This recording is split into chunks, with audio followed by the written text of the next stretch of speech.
بسم اللہ الرحمن الرحیم ہوتا ہے وہ عہد کی خلاف ورزی نہیں کرتے، اور میں نے تم سے کہا کہ وہ تم سے کس چیز کے لیے کہتے ہیں؟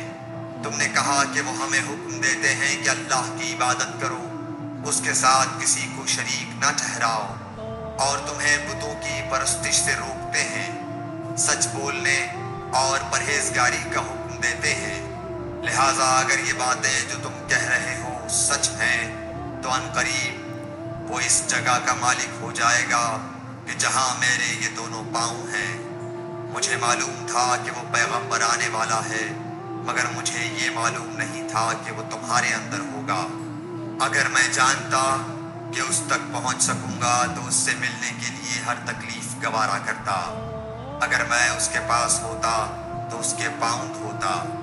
ہرقل نے رسول اللہ صلی اللہ علیہ وسلم کا وہ خط منگایا جو آپ نے وحیہ کلبی رضی اللہ تعالیٰ عنہ کے ذریعے حاکم بصرہ کے پاس بھیجا تھا، اور اس نے وہ ہرقل کے پاس بھیج دیا تھا۔ پھر اس کو پڑھا تو اس میں لکھا تھا، اللہ کے نام کے ساتھ جو نہایت مہربان اور رحم والا ہے۔ اللہ کے بندے اور اس کے پیغمبر محمد صلی اللہ علیہ وسلم کی طرف سے یہ خط ہے شاہ روم کے لیے۔ اس شخص پر سلام ہو جو ہدایت کی پیروی کرے۔ اس کے بعد میں آپ کے سامنے دعوت اسلام پیش کرتا ہوں۔ اگر آپ اسلام لے آئیں گے تو دین و دنیا میں سلامتی نصیب ہوگی، اللہ آپ کو دوہرا ثواب دے گا، اور اگر آپ میری دعوت سے روگردانی کریں گے تو آپ کی رعایا کا گناہ بھی آپ ہی پر ہوگا۔ اور اے اہل کتاب، ایک ایسی بات پر آ جاؤ جو ہمارے اور تمہارے درمیان یکساں ہے، وہ یہ کہ ہم اللہ کے سوا کسی کی عبادت نہ کریں اور کسی کو اس کا شریک نہ ٹھہرائیں، اور نہ ہم میں سے کوئی کسی کو خدا کے سوا اپنا رب بنائے۔ پھر اگر وہ اہل کتاب اس کتاب سے منہ پھیر لیں تو مسلمانوں، تم ان سے کہہ دو کہ تم مانو یا نہ مانو، ہم ایک خدا کے اطاعت گزار ہیں۔ ابو سفیان کہتے ہیں، جب ہرقل نے جو کچھ کہنا تھا کہہ دیا اور خط پڑھ کر فارغ ہوا تو اس کے ارد گرد بہت شور و غوغا ہوا، بہت سی آوازیں اٹھیں اور ہمیں باہر نکال دیا گیا۔ تب میں نے اپنے ساتھیوں سے کہا کہ ابو کبشہ کے بیٹے حضرت صلی اللہ علیہ وسلم کا معاملہ تو بہت بڑھ گیا۔ دیکھو تو اس سے بنی اصفر روم کا بادشاہ بھی ڈرتا ہے۔ مجھے اس وقت سے اس بات کا یقین ہو گیا کہ حضور صلی اللہ علیہ وسلم ان قریب غالب ہو کر رہیں گے، حتیٰ کہ اللہ نے مجھے مسلمان کر دیا۔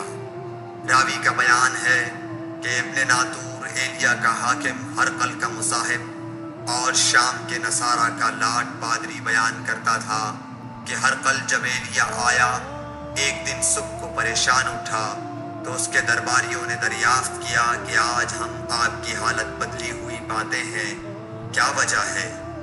ابن ناطور کا بیان ہے کہ ہرقل نجومی تھا، علم نجوم میں وہ پوری مہارت رکھتا تھا۔ اس نے اپنے ہم نشینوں کو بتایا کہ میں نے آج رات ستاروں پر نظر ڈالی تو دیکھا کہ ختنہ کرنے والوں کا بادشاہ ہمارے ملک پر غالب آ گیا ہے۔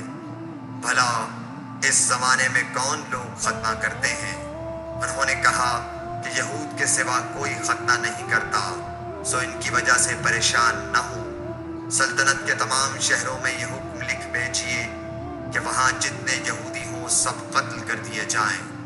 وہ لوگ انہی باتوں میں مشغول تھے کہ ہرقل کے پاس ایک آدمی لایا گیا جسے شاہ غسان نے بھیجا تھا۔ اس نے رسول اللہ صلی اللہ علیہ وسلم کے حالات بیان کیے۔ جب ہرقل نے سارے حالات سن لیے تو کہا کہ جا کر دیکھو وہ ختنہ کیے ہوئے ہے یا نہیں۔ انہوں نے اسے دیکھا تو بتلایا کہ وہ ختنہ کیا ہوا ہے۔ ہرقل نے جب اس شخص سے عرب کے بارے میں پوچھا تو اس نے بتلایا کہ وہ ختنہ کرتے ہیں۔ تب ہرقل نے کہا کہ یہی محمد صلی اللہ علیہ وسلم اس امت کے بادشاہ ہیں جو پیدا ہو چکے ہیں۔ پھر اس نے اپنے ایک دوست کو رومیہ خط لکھا، اور وہ بھی علم نجوم میں ہرقل کی طرح ماہر تھا۔ پھر وہاں سے ہرقل حمص چلا گیا۔ ابھی معاملہ نہیں تھا کہ اس کے دوست کا خط اس کے جواب میں آ گیا۔ اس کی رائے بھی حضور صلی اللہ علیہ وسلم کے ظہور کے بارے میں ہرقل کے موافق تھی کہ محمد صلی اللہ علیہ وسلم واقعی پیغمبر ہیں۔ اس کے بعد ہرقل نے روم کے بڑے آدمیوں کو اپنے حبس کے محل میں طلب کیا اور اس کے حکم سے محل کے دروازے بند کر لیے گئے۔ پھر وہ اپنے خاص محل سے باہر آیا اور کہا، اے روم والو، کیا ہدایت اور کامیابی میں کچھ حصہ تمہارے لیے بھی ہے؟ اگر تم اپنی سلطنت کی بقا چاہتے ہو تو پھر اس نبی صلی اللہ علیہ وسلم کی بیعت کر لو اور مسلمان ہو جاؤ۔ یہ سننا تھا کہ پھر لوگ وحشی گدھوں کی طرح دروازوں کی طرف دوڑے، مگر انہیں بند پایا۔ آخر جب ہرقل نے اس بات سے ان کی یہ نفرت دیکھی اور ان کے ایمان لانے سے مایوس ہو گیا تو کہنے لگا کہ ان لوگوں کو میرے پاس لاؤ۔